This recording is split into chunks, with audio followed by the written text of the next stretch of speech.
la parte de los spines. Sí, aquí está.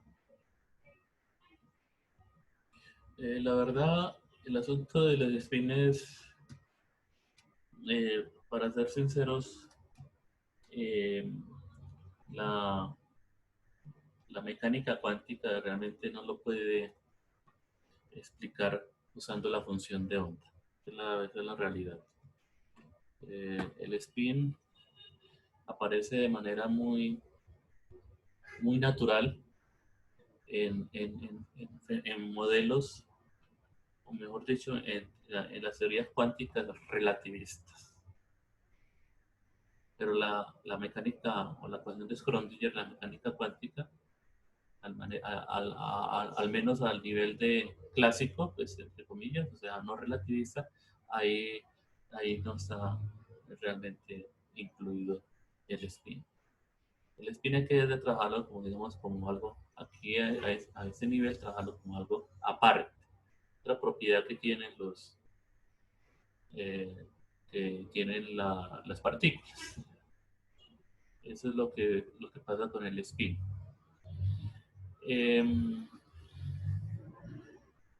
Eh, sí, como le digo, en teorías relativistas del spin se aparece de manera natural.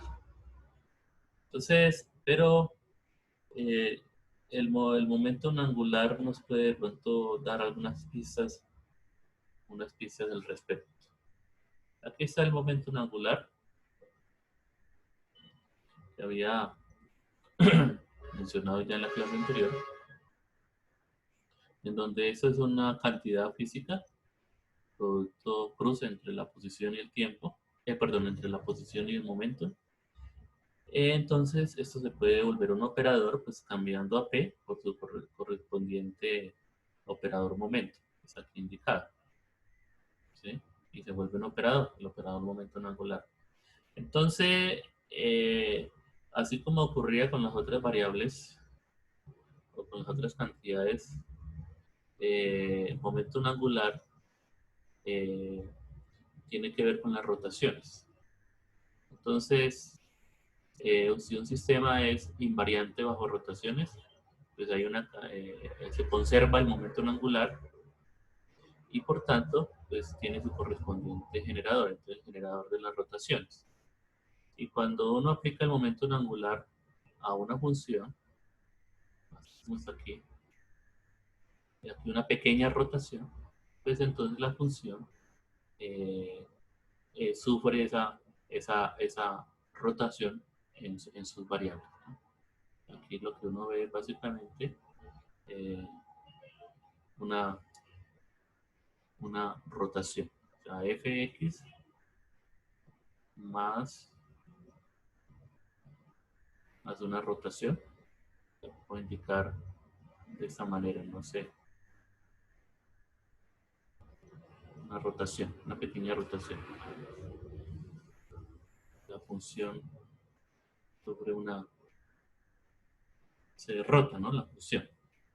En los casos anteriores había una traslación, tanto espacial como temporal. Aquí lo que hay es una rotación de la función.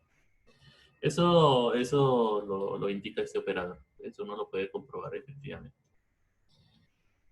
Pero el problema con las rotaciones es que no solamente la función sufre una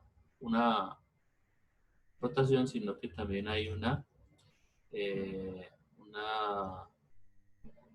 superposición, o sea, cuando un vector XY sufre una rotación, hay como una especie de combinación lineal entre las componentes del vector. Sí, entonces sí, aquí están hablando precisamente de las componentes. Eso ocurre, ¿no? Cuando uno aplica la rotación con un XY, entonces las rotaciones, como las conocemos, son un coseno de teta, seno de teta, creo que aquí va un menos seno de teta y un coseno de teta, creo. Cuando se aplica uno XY, hay una combinación lineal del vector rotado de las nuevas componentes. hay una combinación lineal entre las componentes para el nuevo vector, ¿no? Aquí x primado, y primado. Bueno, esa es la idea, ¿no? La idea es que en las rotaciones también hay no solamente las funciones sufren una rotación, sino que las componentes del vector rotado eh, hay una combinación de ellos. Bueno, lo de las rotaciones de las funciones está bien, pero esa parte de las componentes, pues realmente no tiene hasta cierto punto un, una comparación clásica. Porque nosotros trabajamos con confusiones de onda de una componente.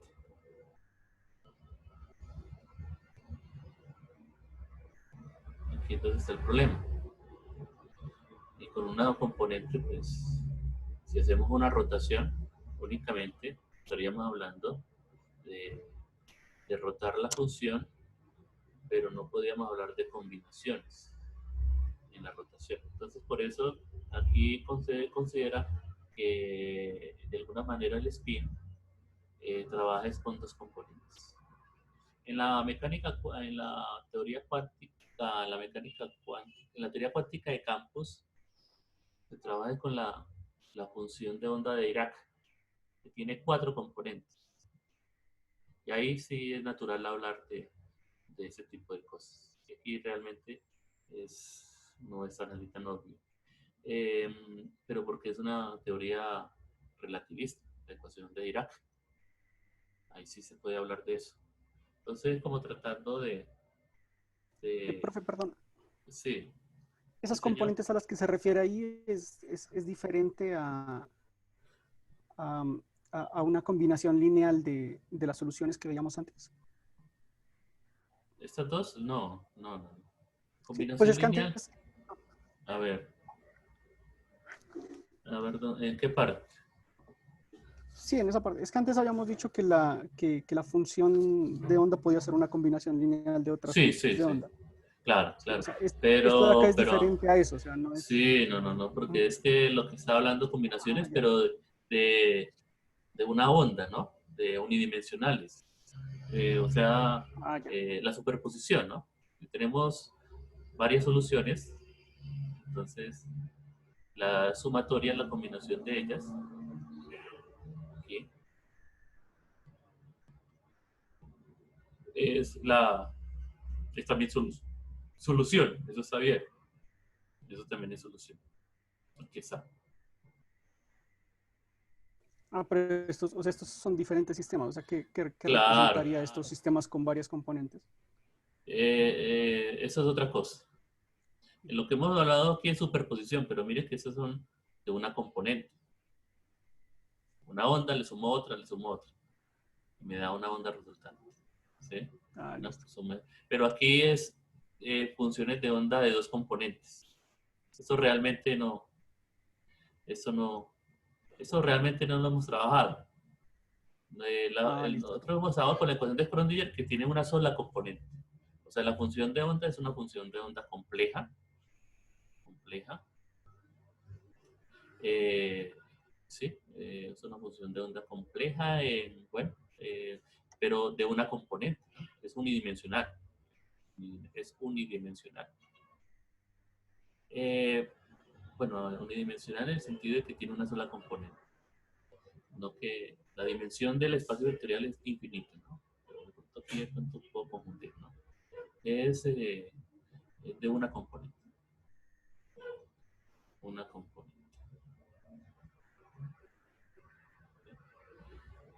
Pero aquí estamos trabajando como si, eh, como si la función de onda tuviera dos componentes, la primera componente y la segunda componente.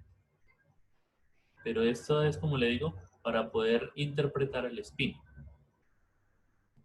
O sea, cuando uno habla del spin de una partícula, tendría que hablar de dos componentes. Eh, Profe, sí, señor. ¿esas componentes son funciones de onda también? Sí, funciones de onda. Pero este es el acercamiento que hace ese autor. No me parece tampoco descabellado, pero lo que uno normalmente hace es lo siguiente. La función de onda común y corriente. Aquí. Producto tensorial con la parte del spin. Eso es lo que uno realmente hace. De pronto esto de las dos componentes me parece bien, porque resulta que el spin tiene dos componentes, ¿sí? Un A y un B. Entonces por eso es que uno dice acá, la primera componente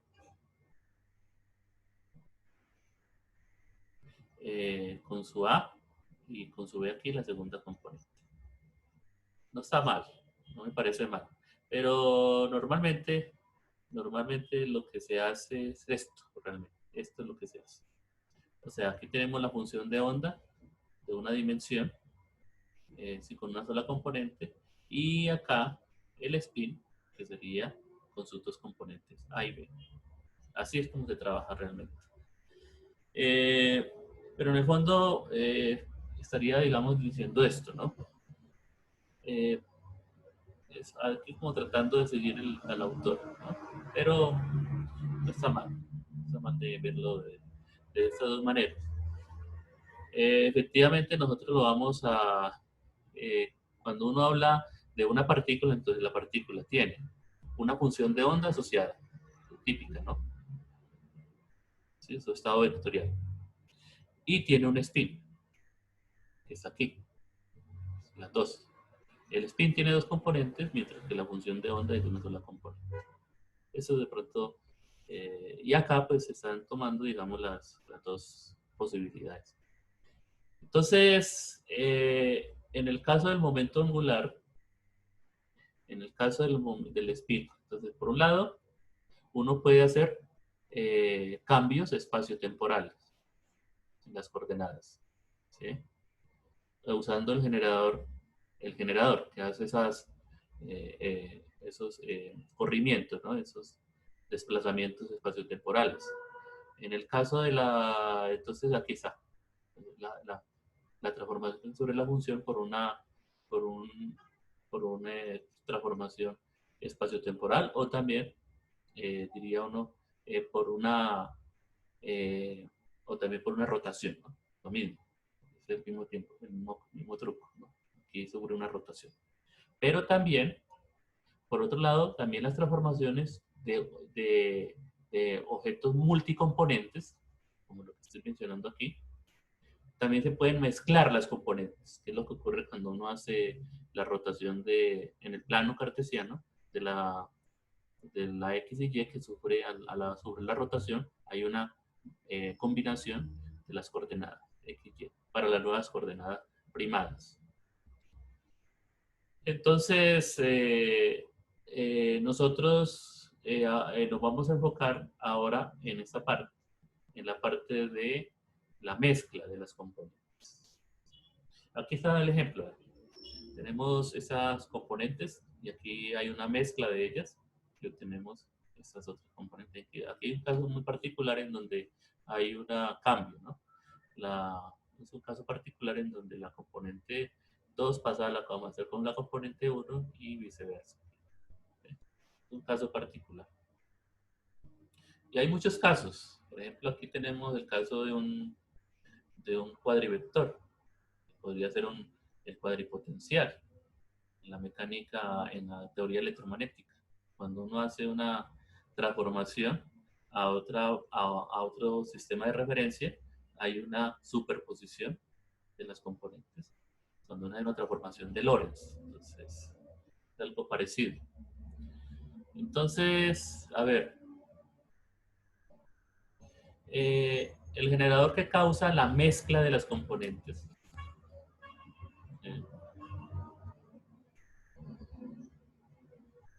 Es una matriz. El generador que causa las rotaciones es un operador diferencial. Entonces aquí tenemos dos cosas, rotación y mezcla.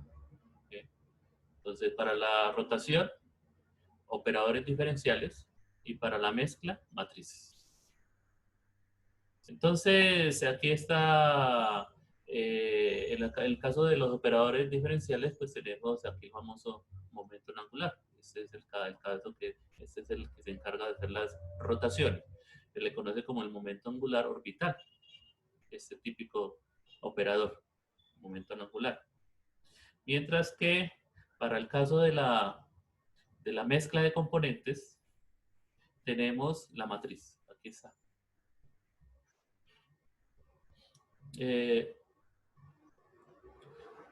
Son las matrices de Pauli.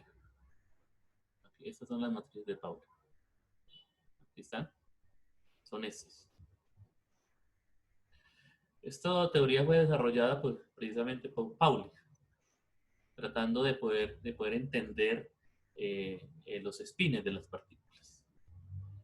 Esto ya se conocía muy bien, pero ya había problemas para entender la parte de los espines. Entonces, lo que dijo Pauli, dijo, no, un momentito, lo que pasa es que ahí tenemos una mezcla de componentes, de alguna manera. Entonces, esa parte, como le digo, no tiene un paralelismo clásico, y por tal motivo, pues el tratamiento es de alguna manera, digamos, aparte, ¿no? De la parte de lo relacionado con la función de onda. Esto ya está muy bien definido y esta es la manera que se puede entender el spin de una partícula. ¿Por qué? A ver. Resulta que aquí tenemos la tercera componente que nos da esto. La matriz, estos serían los operadores momento, los operadores de spin, ¿no? De la partícula. ¿Cómo se puede observar el spin? A ver. Entonces una partícula pues está moviéndose, entonces de alguna manera, digamos, está rotando, digamos, alrededor de otro objeto, por ejemplo. Entonces, esa partícula tiene un momento angular, ¿ok? Pero al mismo tiempo, aunque esto tampoco es una visión muy, muy exacta, porque la rotación no es, si fuera una rotación, pues podría tomar cualquier tipo de valores, pero no es así para el momento angular. Es como si la partícula rotara internamente, ¿sí? O sea, tiene una rotación de traslación y una rotación interna. Una rotación respecto a su propio eje. Pero es una visión realmente como para dar una idea, pero no tomarlo muy en serio porque si fuera una rotación interna podría tomar cualquier valor y no es cierto. Entonces está cuantizado el spin de la partícula, está cuantizada su rotación interna. Entonces la rotación interna puede tomar únicamente dos valores, el h barra medios y el menos h barra medios. O sea, momento un spin puede ser más menos h barra menos. Eso es lo que realmente se encontró experimentalmente. El spin de la partícula únicamente puede tomar dos valores. El spin, como le digo, tiene que ver con la rotación interna y solamente puede tomar estos dos valores. Uno h barra medios, o rotando a derecha o rotando a izquierda, más h barra medios o menos h barra medios. Eso está identificado aquí en la S3.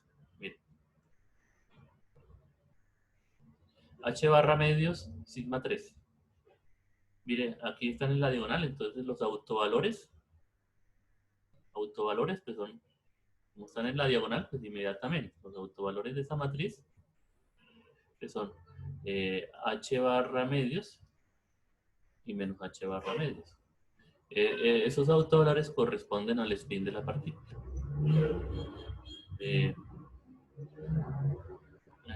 Y no más. La partícula no puede tomar valores diferentes a esos.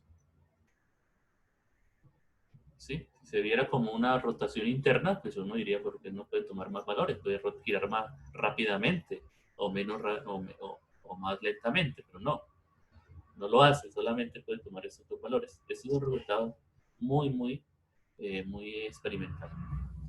No sé si Profe, hay una perdón, pregunta. Sí, sí.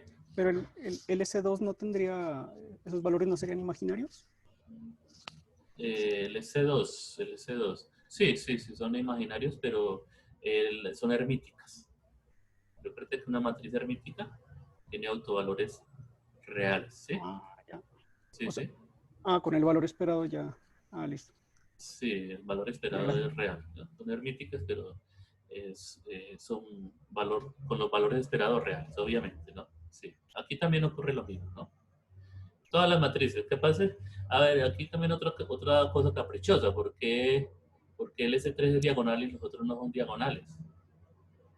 Eh, lo que pasa es que si uno mide el spin a lo largo del eje Z, entonces no puede, no puede conocer el spin en las otras direcciones.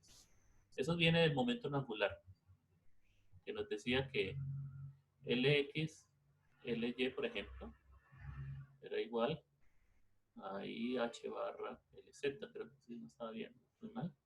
A ver, me acuerdo. Ok. IH barra, perdón, sí, LZ. Sí, creo que sí. Sí. A ver, hagámoslo seriamente. A ver. 1, 2, 1, 2, 3. IH barra LZ, sí, está bien. Eso viene de acá. Si uno puede determinar el momento angular, o sea, diciendo que si usted determina el momento angular de manera precisa en X, no lo puede lograr en Y. Ahí está el principio de incertidumbre. Porque la conmutación no es cero, no conmuta esos dos operadores. O sea, si se conoce X muy bien, no conoce bien Y. O sea, si esto es muy preciso, esto es completamente impreciso. Aquí está indicado. Bueno, en esta relación, lo mismo acá, con los spins. Si usted conoce muy bien el spin, el SZ o el S3 del SZ, a la rueda del eje Z, por convención, entonces no puede saber los spins en las otras direcciones. Entonces aquí se escogió el SZ o el S3. Eh, podríamos haberlo hecho con S1, con S2. Al fin y al cabo, pues los sistemas de referencia uno los puede renombrar, ¿no? Cambiar. Profe, Entonces, sí, señor. déjame ver si entendí algo.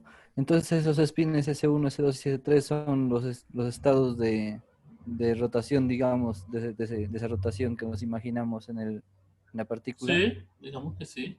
S1, S2 y S3 son los operadores de spin.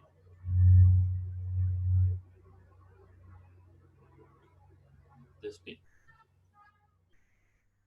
Ah, no, no es el spin como tal. El spin Es son los valores esperados. O sea, cuando quiero saber cuánto vale, ¿sí? Cuando, por ejemplo, tiene usted un operador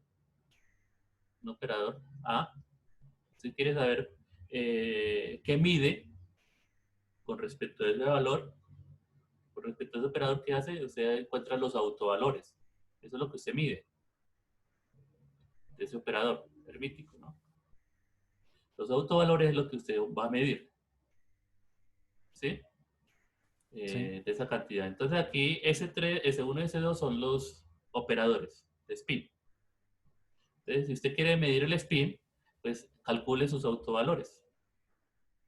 Entonces, para el caso de S3, si quiere medir el spin a lo largo del eje Z, se calcula sus autovalores. Y usted cuando va a medir, usted va a obtener ese resultado o ese resultado.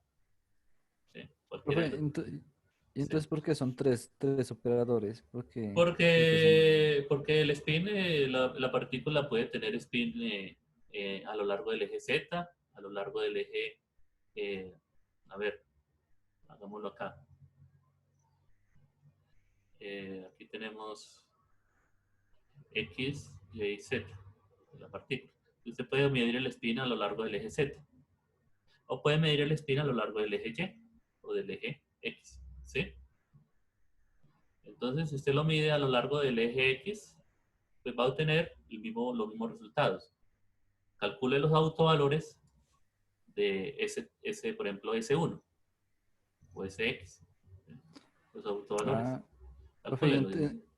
y entonces el signo más y el signo menos que nombraba era para mirar si apuntaba en el sentido positivo o negativo de cada Sí, componente, sí, digamos, ¿no? sí, sí, sí, o sea, Ah, ya, momento angular hacia arriba o hacia abajo. ya lo entiendo, profe, gracias. H barra medios y menos H barra medios. Lo que pasa es que cuando el momento de medir únicamente puedo obtener esos dos valores posibles, no más. O sea, es como si el spin de alguna manera está cuantizado, pero únicamente dos valores, no puede tomar más. Y es como una rotación interna, pero solamente esos dos valores posibles para la rotación interna, como te digo, entre comillas, porque pues, decir que es una rotación así en realidad, pues sería pues, problemático porque pues, podría uno tener cualquier valor, ¿no? Pero el asunto es que está cuantizado. Eso se encontró experimentalmente realmente. Eso fue encontrado experimentalmente y lo que hizo Pauli fue formalizar una teoría que pudiera explicar eso. Y la teoría es a través de matrices, usando las matrices de Pauli. Eso fue lo que, lo que se hizo formalmente. Realmente, ver usted esto a través de la función de onda, no. Ahí sí realmente no es tan, no es tan posible. Entonces, únicamente se ve a través de una matriz que de alguna manera tiene que ver con las rotaciones, las super combinaciones de los componentes, ¿no? A ver, de una matriz, de un vector, ¿sí? De multicomponentes, o sea, mezcla de componentes. Entonces, aquí está diciendo, ¿no? Que la función de onda es esto, del estado del, de la partícula, su función de onda y su componente. O sea, también lo podría ver de esa manera, su función de onda y su componente. Ahí está. Componente 1, 0. Porque eso, cuando usted calcule los autovectores de este spin, miren los que son este y este, miren, los autovectores. Entonces, cuando usted mide el spin de la partícula, le da si le da este valor, entonces su autovector es este. Y si le da ese valor, su autovector es este. Ese es el estado de la partícula. Respecto a la parte espinorial, ¿no? Entonces, aquí está indicada la función de onda de la partícula y su estado. Por ejemplo, en este caso, 1, 0, pues sería el autovector asociado con h barra medios. Aquí está precisamente que cuando se aplica S3 a la función de onda, ahí está, pues le da h barra medios, mire. O sea que ese es lo que se mide, el auto vector, ¿no? Autovalor correspondiente. ¿Eh? Pero resulta que normalmente una partícula puede ser una superposición de los dos estados. O sea, que puede que tenga los dos spines ahí combinados en una combinación lineal y lo que podemos hablar es de probabilidades. Aquí está. Aquí hay otra notación. Arriba es el vector 1, 0 y abajo el 0, 1. ¿Sí? El autovector 0, 1. Esos que están aquí. Es el con autovalor h barra medios y con autovalor menos h barra medios. Entonces, normalmente, el estado de una partícula en su estado espinorial es una combinación de los dos posibles estados arriba y abajo. Entonces, ese A que está aquí, cuando uno hace la medición del spin, pues aquí tendría una probabilidad de que le dé h barra medios, una probabilidad que es a cuadrado, y de que le dé menos h barra medios, una probabilidad de b cuadrado. ¿Sí? Muy parecido a lo que se hace normalmente de la parte probabilística, ¿no? Entonces, los coeficientes me darían las probabilidades de que al medir me dé h barra medios o menos h barra medios, al medir el spin de la partícula a lo largo del eje Z. ¿Eh? Aquí está. Spin arriba, ¿no? Y spin abajo. Spin up, spin down.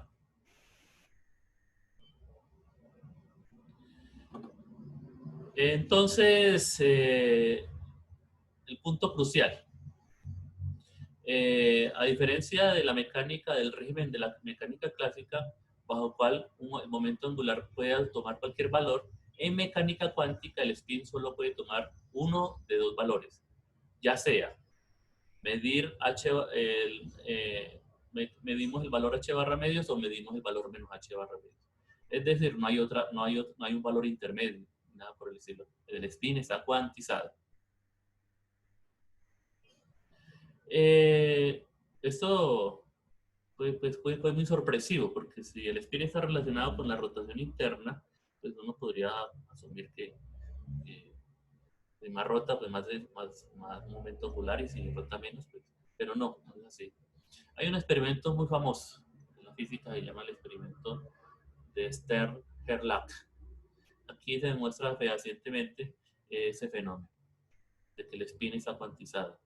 Resulta que aquí en este experimento se lanza un rayo. El experimento se hizo originalmente con átomos de plata. Átomos de plata.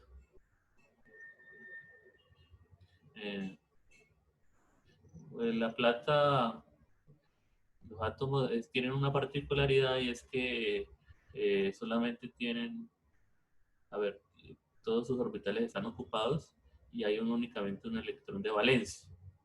Un electrón de valencia que es el único que aporta al momento angular del átomo. El momento angular de la partícula cero. Entonces, ahí en ese caso, el spin o el momento no angular proviene únicamente del spin de la partícula. Esto es lo interesante de ese fenómeno. Entonces, aquí hay un campo magnético, norte-sur. Es un campo inhomogéneo, de tal manera que al pasar la partícula a través del campo magnético, pues hay una fuerza magnética, una fuerza que es la energía sería menos un momento angular por el campo magnético. Entonces esa variación en la energía es la que produce la fuerza, y esa fuerza hace que la partícula se deflecte, ¿no? Pero si la partícula, el momento angular fuera cualquiera, ¿sí? Tomara cualquier valor continuo, entonces pues algunas partículas se deflectan más y otras menos. Entonces uno esperaría en este experimento que obtenga como un continuo, ¿no? Que los átomos golpearan la pantalla y dejaran una evidencia. La fuerza ocurre únicamente a lo largo del eje vertical. La fuerza únicamente sube o dependiendo del momento angular de la partícula, ¿no? Únicamente fuerza vertical, digamos. Entonces, esperaría que si el momento angular del átomo, en este caso del electrón, que gira en torno al núcleo, aquí el átomo es neutro, ¿no? Entonces, únicamente hay fuerza debido al momento angular del átomo. Entonces, esperaría esto, que los átomos golpearan la pantalla desde cualquier punto, ¿no? Pero no, lo que se vio fue que el átomo golpeaba o aquí, no más. Entonces eso llevó a decir que el spin de la partícula, el spin del átomo, estaba cuantizado, únicamente podía tomar dos valores posibles. Eso es un experimento es muy sencillo realmente de estudiar y de entender. Y aquí con este experimento fue que se descubrió que las partículas, el spin de las partículas estaba cuantizado y únicamente podían tomar dos valores. Y depende de las partículas, ¿no? Casi todas las partículas tienen un spin de h barra medios, eh, excepto el bosón de Higgs, ¿no? Que no tiene spin. Bueno, hoy por hoy esto se conoce muy bien y la teoría cuántica de campo lo explica de manera, ahí aparece el spin de una manera muy, muy natural. Así como el momento angular pues tiene sus reglas de conmutación, pues el spin también. Los operadores de spin son estos y son exactamente la misma que del momento angular. Pues es sino sentarse, aquí está la fórmula, y hacer las operaciones con la matriz de Pauli, y aquí hay una verificación para uno de los casos y se hace la multiplicación y efectivamente se observa lo que dice aquí la fórmula, o sea, como ocurre con el caso del momento angular. Okay. Esto es precisamente lo que ahora estábamos viendo, que si usted mide el spin a lo largo del eje Z, pues como no conmuta con los otros spines, entonces si usted mide muy bien el spin en Z, pues no conoce el spin en las otras direcciones, en X y en Y. ¿Sí? Ese es el leve chivita, ¿no?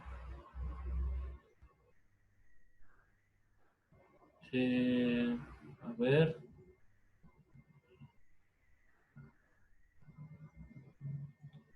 Sí. Bueno, esta es como una introducción, ¿no? Más adelante se volverá a retomar el problema, pero me parece bien, ¿no? Al menos como para que se vayan como de alguna manera pues familiarizando, ¿no? Con el concepto de spin. Entonces, después se retoma. Aquí se habla de la álgebra espinorial, que es un campo muy, muy bonito. Aquí, bueno, se habla de que todas las partículas tienen un spin, eh, excepto el bosón de Higgs, aquí lo da. Hasta el botón tiene spin 1. Bueno, precisamente porque el fotón está polarizado, ¿no?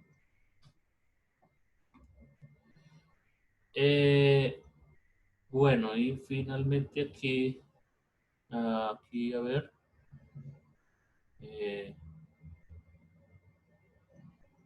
sí, aquí está este detalle interesante, ¿no? Que si sabemos, a ver, we have learned that we can, si medimos cada componente, perdemos información acerca de las otras componentes. Por lo que estaba mencionando ahora, respecto a las relaciones de conmutación, en donde comprometen a todos los momentos angulares. O sea, si usted mide muy bien a Lx, pierde información sobre Ly y Lz. Muy parecido a lo que ocurría con el caso del momento y la posición. ¿Sí? Y h barra, si usted mide muy bien la posición, pierde información sobre el momento, porque no conmuta. Si conoce muy bien el momento, no sabe exactamente su posición. Aquí ocurre lo mismo. Si usted conoce muy bien el momento angular en X, no sabe cuál es el momento angular en Y y en Z, porque no conmutan. Si usted mide Lx no conmuta con Ly ni con Lz. Por tanto, si usted mide aquí muy bien, se pierde la otra. Mide muy bien el momento, no sabe bien su posición, y si mide muy bien la posición, no sabe el momento, porque saben, ahí hay principio de incertidumbre, ¿no? Delta de X por delta de P mayor o igual que H barra. ¿Sí? Si usted mide muy bien la posición X, pues esto se le aumenta, se le crece, y para que el producto se mantenga mayor que esa cantidad, y por tanto Eh, si se conoce muy bien la posición, pues no se tiene información sobre su momento. Aquí ocurre lo mismo. Bueno, respecto a los números cuánticos, es verdad que si uno mide Lx muy bien, no conoce los otros momentos angulares en las otras direcciones, pero, pero sí puede saber cuánto es el momento angular total. Eso sí lo puede saber porque resulta que L cuadrado conmuta con Lx, con Ly y con Lz. El operador L cuadrado. El operador L cuadrado es este, ¿no? El cuadrado del operador cuadrado en X, operador cuadrado en Y, el momento angular y en Z. Y este es el momento angular total, al cuadrado de la partícula. Resulta que el momento angular sí conmuta, al cuadrado sí conmuta con las componentes. O sea que uno puede saber bien el momento angular en X y conocer bien su momento angular total. Eh, eh, a ver, nosotros habíamos ya discutido esto en alguna ocasión usando con el libro de Hassani. A ver, recordemos esa parte. A ver, a ver, a ver. Cuando hablábamos de los operadores que conmutan, uno podría encontrar un conjunto de, de subespacios comunes a ambos operadores cuando conmutaban. A ver, recordemos esa parte para que de pronto lo repasen. Ahí está muy clarito ese aspecto. A ver, aquí está. A ver, a ver. Aquí. Es la diagonalización simultánea. Aquí lo voy a compartir. Bueno, ya están viendo el libro de Hassani. Sí, profe. Aquí trabajamos el asunto de dos operadores que dicen que son simultáneamente diagonalizables si se pueden escribir en términos de los mismos o el mismo conjunto de operadores de proyección. ¿Sí? Es una definición. Entonces, un operador T conmuta con un operador normal sí, solamente sí, T conmuta con todos los operadores de proyección. Y finalmente, llegamos a este teorema. Una condición necesaria y suficiente para que dos operadores normales, A y B, sean simultáneamente diagonalizables que conmuten, ¿verdad? O sea que al conmutar uno puede tener los mismos operadores de proyección. Entonces eso es bueno que lo repasen, porque aquí es donde se usa, en la mecánica cuántica. Cuando dos operadores conmutan, dos observables conmutan, entonces uno puede diagonalizarlos simultáneamente y utilizar eh, la misma función de onda con sus respectivos autovalores y autovectores. O sea, en otras palabras, ¿sí? Eso es lo que está diciendo desde el punto de vista ya eh, físico de este teorema que está aquí. Si los operadores conmutan, entonces son simultáneamente diagonalizables. Y aquí está la demostración. Creo que en su momento lo hicimos. Esto es importante en nuestra teoría. Nuestro estudio aquí ya para sistemas cuánticos. A ver, regreso de nuevo al documento.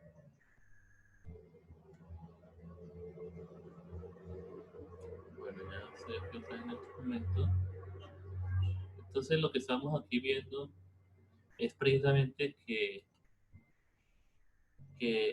el, el operador momento angular total cuadrado conmuta con cualquiera de los momentos angulares Lx, Ly y Lz. Entonces, por tanto, esto significa que podemos conocer L cuadrado y uno de los LI al mismo tiempo con precisión arbitraria. Así que resumiendo, podemos especificar el momento angular de un sistema cuántico usando la componente Z. Ahí está bien. Del momento no angular, o sea, LZ. Y el momento no angular total. Entonces, más adelante vamos a ver por qué se toma esta convención. En principio, aquí tenemos los autovectores, autovalores y autovectores del momento angular. Aquí los encontramos y los vamos a especificar de esta manera. H barra por M. En principio esta M es un valor discreto, pero por el momento puede ser continuo. Solamente es una convención para indicar los diferentes autovectores y autovvalores del operador momento no angular, LZ. Algo parecido se hace con el operador L cuadrado, cuyos autovectores son estos y sus autovalores son estos. Aquí la L, pues en principio cualquier valor, entonces por tanto, pues desde el punto de vista matemático no hay problema, ¿no? Es, eh, el valor, autovalor, pues puede tomar cualquier valor, ¿no? Solamente que lo hago de esa manera, lo defino de esa manera. Entonces, el siguiente trabajo pues, es identificar, ¿no? Los autovectores y autovalores. Eso es todo un trabajo que más adelante se va a hacer. Bueno, sobre todo para el átomo de hidrógeno. Entonces, pero resulta que también el H barra, que es el operador de energía, el hamiltoniano, conmuta con LZ y con L cuadrado. O sea que tenemos un conjunto de tres operadores que conmutan mutuamente.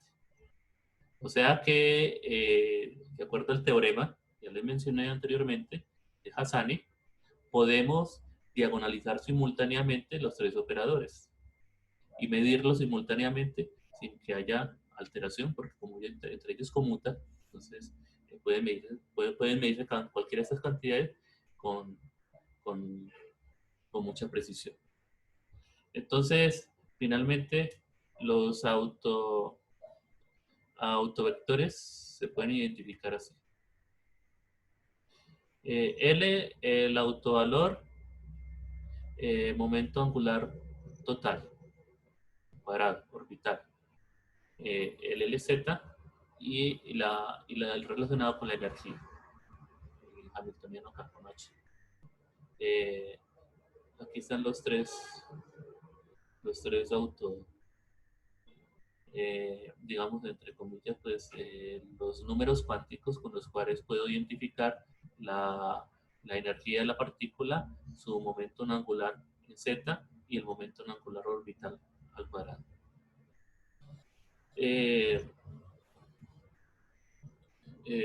Debido pues a que estas tres vectores conmutan simultáneamente. Cada sistema físico tendría sus propios operadores que conmutan. Entonces, digamos que es todo un arte pues, identificarlos. En el caso del átomo de hidrógeno, pues son estos. Es uno de los casos más conocidos, ¿no? Pero si se trabaja con otros sistemas, pues tendrán sus propios operadores mutuamente conmutantes. Bueno, por el momento, pues como le digo, dejémoslo solamente como una introducción al problema. Aquí está la discusión de la parte del momento y la posición.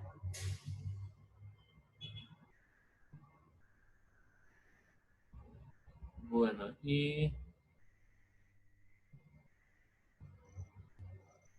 bueno, aquí ya entramos a un tema nuevo. La pregunta es, para finalizar ya el capítulo, es ¿cómo cómo la cuántica mecánica se conecta con la mecánica clásica. Entonces, porque ambos producen buenos resultados, la mecánica clásica y la mecánica cuántica. Sin embargo, para diferentes tipos de sistemas. En la mecánica cuántica se describe el comportamiento de las partículas elementales, mientras que en la mecánica clásica describe objetos macroscópicos, hechos de muchas partículas. Pero los objetos macroscópicos, como una bola, consisten de muchas partículas elementales, así que por consiguiente debe ser posible, ¿no?, de encontrar las leyes de la mecánica clásica usando las leyes de la mecánica cuántica respecto al promediando sobre muchas partículas elementales del sistema. Esto es lo que discutiremos en la siguiente sección. A ver. Entonces, esta sección se hace una discusión de que efectivamente la mecánica clásica se puede reproducir a partir de la mecánica cuántica. Y eso está condensado en este teorema, como el teorema de Ehrenfest. Teorema de Ehrenfest. Aquí está. Entonces, miremoslo primero y después lo discutimos. Y después lo derivamos, lo tenemos. ¿Qué está diciendo este teorema? Primero que todo, aquí hay un promedio, vea. Un average, un promedio. Un promedio en este caso del momentum de la partícula. Del momentum, de la cantidad de movimiento.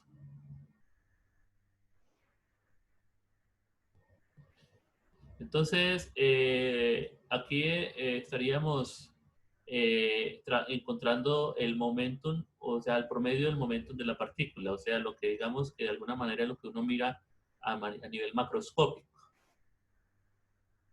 Uno mira es promedios. Entonces, bueno, vamos a medir el momentum de la partícula. Entonces,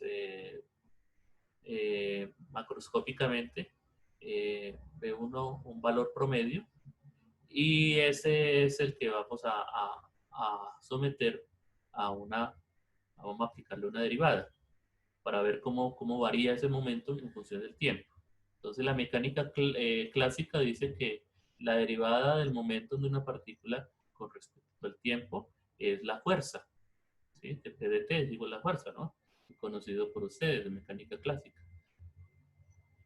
Entonces, resulta que a la derecha da esto.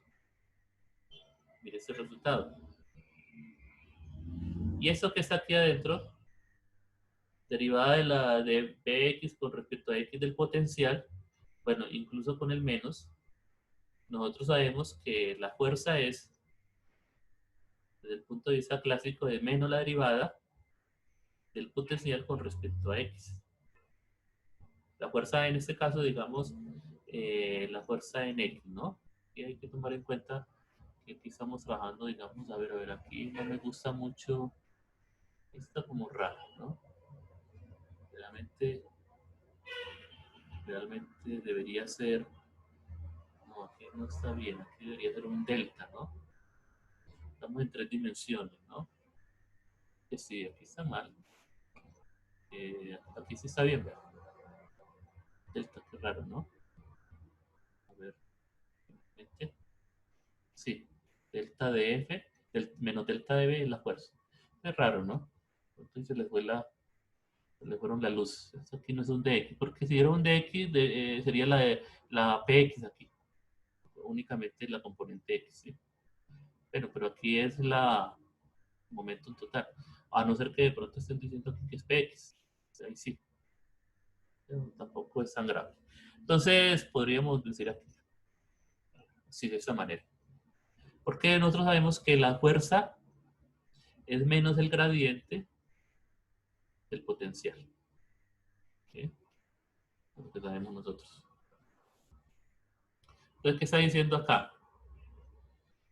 Aquí con este menos. está mal. Menos el gradiente es la fuerza. Y con ese sándwich que estamos haciendo acá, estamos tomando el promedio de la fuerza. El promedio de la fuerza. Entonces, vemos que se está cumpliendo, al menos en la parte de promedio, se está cumpliendo la segunda ley de Newton, clásicamente. La derivada del promedio del momento es igual a igual al promedio de la fuerza. Ese es el famoso teorema de Everett, que de alguna manera estaba mostrando el paralelismo que hay entre la mecánica cuántica y la mecánica clásica, al menos en sus promedios. Aquí sí hay un pequeño detalle que se discute muy interesante, porque uno quisiera que fuera de esa manera. A ver, trabajando con el promedio de las posiciones, que fuera de esa manera. Menos, a ver, el gradiente aquí, perdón. Menos el gradiente. A ver, del potencial evaluado en los promedios. Eso sería, wow, sería mucho mejor. Aquí promedio de fuerzas y aquí el potencial evaluado en los promedios de las posiciones. Y eso sería mucho mejor que trabajar con promedios de fuerzas. Aquí hacen una discusión muy interesante al respecto. Y a veces hay unos libros que no lo hacen siquiera. Y muestran que sí, eso sí es cierto, pero únicamente para potenciales de tipo cuadrático. Aquí hacen la demostración. Pero para otros potenciales eso ya no es cierto. Lo que pasa es que muchas de las fuerzas que conocemos en la naturaleza tienen a primer orden, segundo orden, un comportamiento cuadrático. Entonces, ahí en esos casos sí se puede hacer el cambio, ¿no? Pero de todas maneras, esto de aquí de alguna manera está reflejando la segunda ley de Newton, al menos en promedios de fuerzas. Bueno, ¿cómo se hace la demostración? Aquí hacen la demostración, hagámoslo a mi modo, muy parecido, pero de pronto a veces sería bueno verlo de dos maneras diferentes. Aquí derivada con respecto al tiempo, sí, aquí está el operador. Bueno, en principio lo podemos hacer con cualquier operador, ¿no? Sí. Este operador normalmente no depende del tiempo, pero podría depender del tiempo. Un operador, bueno, sí, podría ocurrir que dependa del tiempo también. Aquí uno lo que hace es derivar, aquí una derivada de un producto, entonces toma la derivada de la función de onda con respecto al tiempo. Aquí borro, ¿sí? Más, digamos que o no depende del tiempo, entonces sencillamente quedaría aquí, o borro derivada con respecto al tiempo de la función de onda. Bueno, pero nosotros sabemos que la función de onda evoluciona siguiendo la ecuación de Schrödinger, ¿no? Que ya la trabajamos previamente. Aquí está la ecuación de Schrödinger. Aquí está. Pero LH barra paso aquí a dividir, ¿no? A ver, sí, LH barra, la ecuación de Schrödinger y aquí está el Hamiltoniano. Entonces podemos hacer aquí el reemplazo. 1 sobre IH barra y aquí quedaría H por sí. ¿Ok? O borro. Ok. Sí, más, sí, o borro. Y aquí lo mismo. Y A sobre H barra de H por sí. Este es un bra. Entonces, y este es un número complejo acá. Entonces, sale como el negativo, ¿no? Ya sabemos por qué se hace. Eso fue lo que vimos en la parte matemática. Y aquí CH está en un bra. Entonces pasa acá como H, daga o gorro, ¿sí? Y acá más, este sí sale normalmente, y aquí quedaría C o gorro, H, C. Pero como es un operador hermítico, pues da lo mismo, ¿no? La H daga es igual a H. El hamiltoniano es un operador hermítico. Entonces lo que hacemos a continuación es, a ver, miro aquí la respuesta final, ¿cómo es? A ver. H o H. Entonces vamos a, a utilizar aquí el -1 y H barra.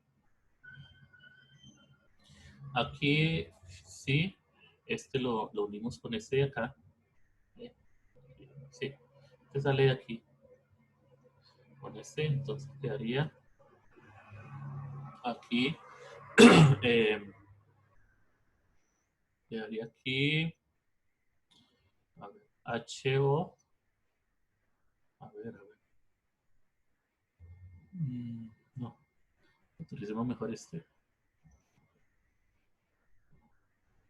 Entonces, OH, operadores, menos HO. ¿Sí vieron lo que hice ahí? Un problema, producto interno, propiedades, factorizamos. Y aquí quedaría entonces igual a 1 sobre H barra, ¿sí? Y aquí el conmutador quedó con H. ¿Sí? Esto es lo que encuentran acá, miren. ¿Sí? Esto es lo que habíamos trabajado originalmente, ¿no? La derivada del valor esperado del operador. ¿Ok? Llegamos a esa respuesta. Está aquí. Bien. Lo que pasa es que aquí no... Bueno, cada uno tiene su manera de hacerlo. A mí me gusta trabajar así con los brackets. Aquí trabajan es con las integrales. Entonces, los brackets son muy elegantes, ¿no? Parece más resumido, al menos. Bueno, pero ya esos gustos de cada uno, ¿no? Bueno, entonces ahora analicemos esta parte. El operador gorro H. Pero resulta que lo vamos a hacer con el caso particular. Mejor, aquí está pues lo que llegamos, ¿no? Esto es esto. Vamos a hacerlo para el caso particular de que se trata del momentum de la partícula, el operador momentum. Entonces aquí sería el momentum de la partícula. Entonces, porque queremos llegar aquí a la famosa fuerza, ¿no? Es lo que queremos llegar, pero para el momentum de la partícula. Entonces, encontremos el conmutador entre P y H. Pero H es el hamiltoniano, que es P cuadrado sobre 2m más potencial. ¿Sí? Entonces H. Entonces esto es P cuadrado sobre 2m, conmutador, y aquí más Bx. Este conmuta con este. Entonces finalmente nos daría, aquí seguido nos da esto. P cuadrado, perdón, Bx. Ese conmutador nos está dando esto. Ahora nosotros sabemos que P es el operador momentum, que es igual a menos IH barra gradiente. ¿Ok? Ese es el operador momentum. Eh, entonces aquí nos quedaría lo siguiente. A ver. Menos IH barra gradiente Px. Entonces, menos IH barra, aquí tendría lo siguiente. Gradiente actuando sobre Bx más Bx actuando sobre más Bx por el gradiente. Aquí hay que tomar que esos operadores están actuando sobre la función de onda, ¿no? Entonces, cuando uno dice gradiente actuando sobre Bx, hay que tomar en cuenta que está actuando sobre la función de onda. Es un operador. Entonces, por tanto, uno aquí tiene que decir que esto es igual al gradiente actuando sobre Bx más Bx y aquí gradiente. Y acá, Perdón, ¿hay por qué va perdón, más? sí. Claro, gracias. Me estaba yendo Listo, el profe. sí. Este por ese menos, y Vale. este por ese, claro. Aquí es menos, ¿no? Y obviamente aquí ya me está dando cuenta porque eso quería que se me cancelara y no se me va a cancelar. Entonces, bueno, este es más porque el gradiente actuando sobre este y actuando sobre este y actuando sobre la función de onda, ¿no? Es el operador. Porque estos son operadores actuando sobre la función de onda. Entonces, por tanto, hay que tomar en cuenta los dos casos. Lo que pasa es que cuando se trabaja con operadores uno se olvida de la función de onda. Pero ahí está. Siempre debe estar presente. Por eso yo digo esto. Este actuando sobre este más la derivada de un producto, ¿no? Este por este más este por la derivada. Es esto que está aquí. Y aquí menos bx es un poquito flexible, ¿no? Son vectores, ¿no? Gradiente. Entonces este se cancela con este y generalmente me quedaría aquí menos IH barra gradiente actuando únicamente sobre Bx, ¿sí? Aquí está. Y además, bueno, esta es la parte, esta parte. Y aquí hay un IH barra que se cancela con este y finalmente me daría esto, ¿no? Y yo estoy calculando únicamente lo que está aquí adentro, ¿no?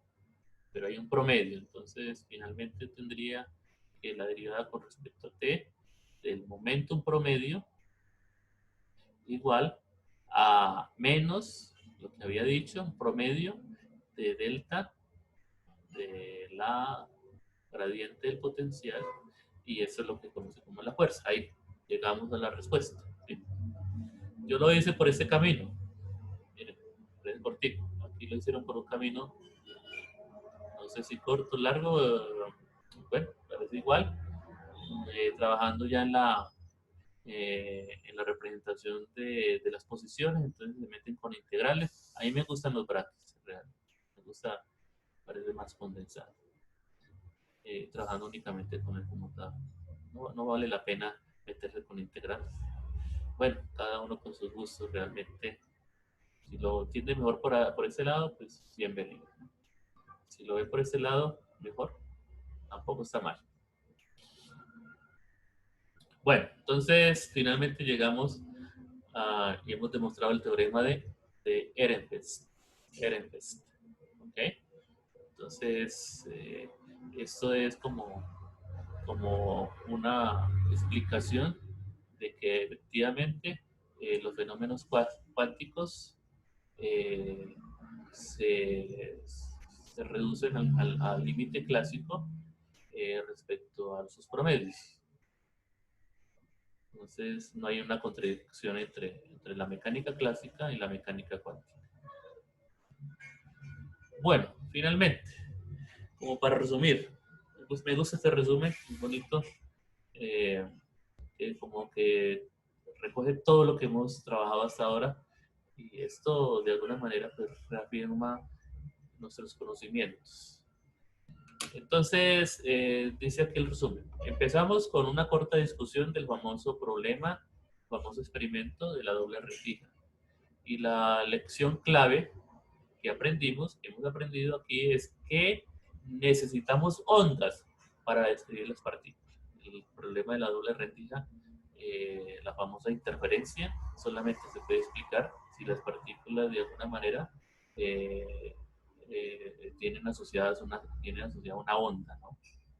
Bueno, o al menos el formalismo para explicar las partículas es asumiendo desde el punto matemático que hay ondas, ¿no? En el problema. Bueno, o la onda de la partícula, ¿no? También, también se puede ver de esa manera, como la interpretación del Pompeyanar. Una consecuencia inmediata de esta observación es que para algunas cantidades solamente conjuntos discretos de valores es posibles. O sea, decimos que están cuantizadas. O sea, efectivamente las ondas conducen a valores discretos. Ahí vemos la cuantización de los fenómenos físicos, si trabajamos con ondas. Una segunda consecuencia de nuestra necesidad de ondas es que las partículas, para describir las partículas, es que obtenemos una incertidumbre cuántica fundamental.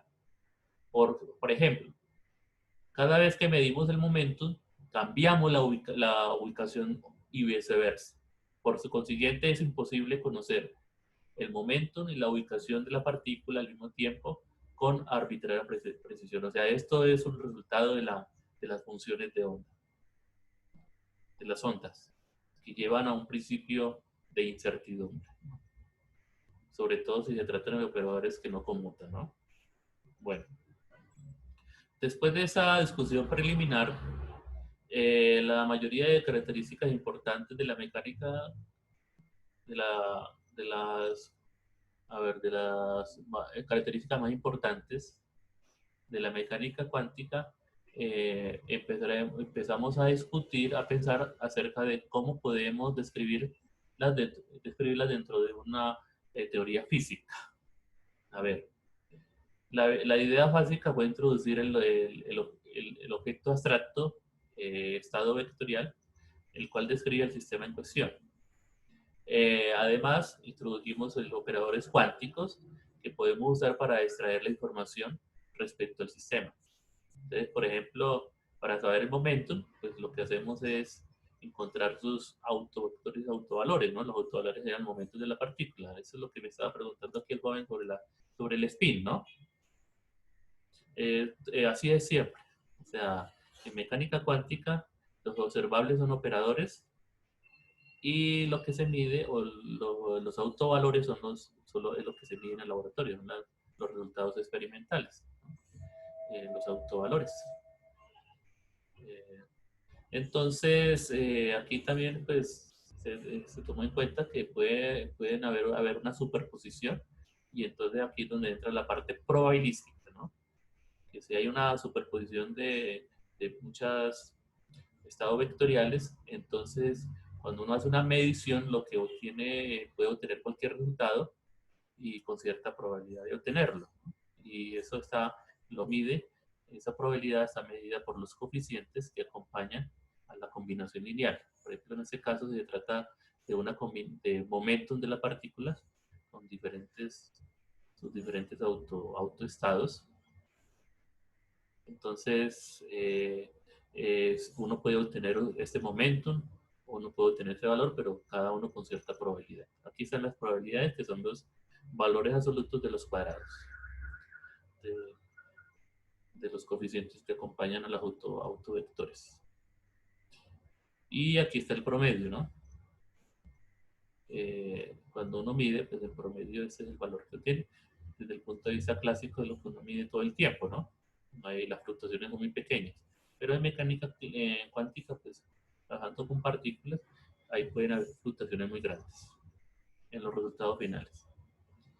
Aquí estamos trabajando en la base de las posiciones, entonces ya hablaríamos de funciones de onda, y aquí esos que son los coeficientes en esa base, en la base de las posiciones. A ver, como primer paso, a ver, ahora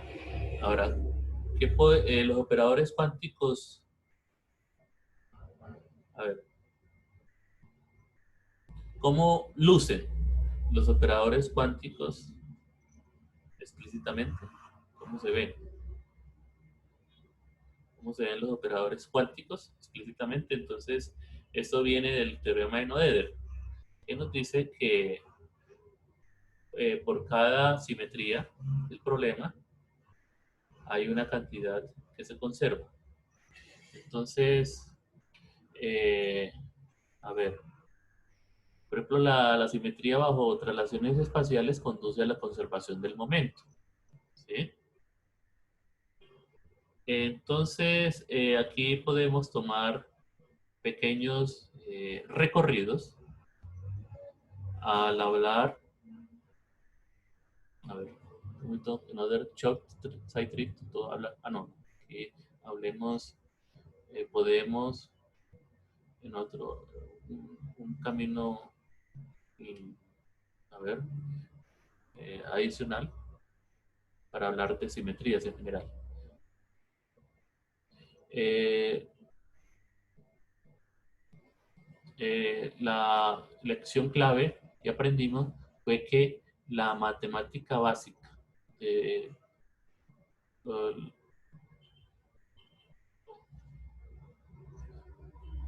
objetos matemáticos básicos necesitaban de ser describidos con simetrías continuas. Y esos objetos matemáticos básicos son los generadores.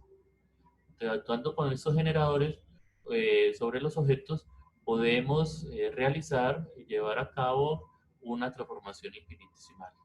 Y repitiendo esta transformación en transformaciones pequeñas, muchas veces podemos generar la transformación que queremos.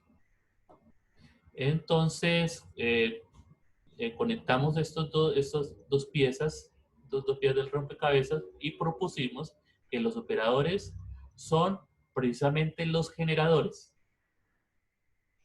Por ejemplo, el operador momentum es simplemente el generador de las relaciones espaciales. Aquí está.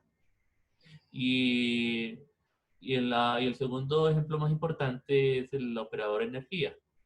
Eh, aquí está el generador de las traslaciones temporales. Concluimos que este es forma explícita, correcta, de los operadores, visto que la simetría bajo traslaciones temporales conducen a la conservación de la energía. Estas ideas nos permitió obtener dos ecuaciones cuánticas importantes. La primera, ¿sí?, la relación de conmutación canónica, y la segunda, la ecuación de Schrödinger. Finalmente hablamos de una tercera operador importante, que es el momento angular. El teorema de Nether nos dice que el momento angular se conserva si el sistema no cambia bajo rotaciones. Por consiguiente, una lógica similar a lo visto anteriormente, usamos los generadores de rotación para que, como nuestros operadores de momento angular cuántico. Sin embargo, hay una sutil, se dice sutil, hay una sutileza, visto que la rotación posiblemente tiene dos efectos.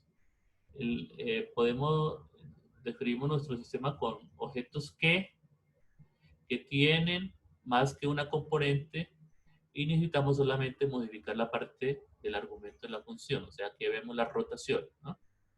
Donde R es de nota, tenemos aquí una rotación. Pero también debemos tomar en cuenta la mezcla de las coordenadas. O sea, al rotar también hay una mezcla de componentes. Por consiguiente, tenemos dos generadores de rotación. Entonces, rotación de la función, mientras que también hay una mezcla, un segundo generador dado por una matriz. Y aquí está las matrices de Pauli, que son responsables de la mezcla de componentes. Bueno, es una visión, no me parece mal, es lo que ocurre realmente cuando uno trabaja con teorías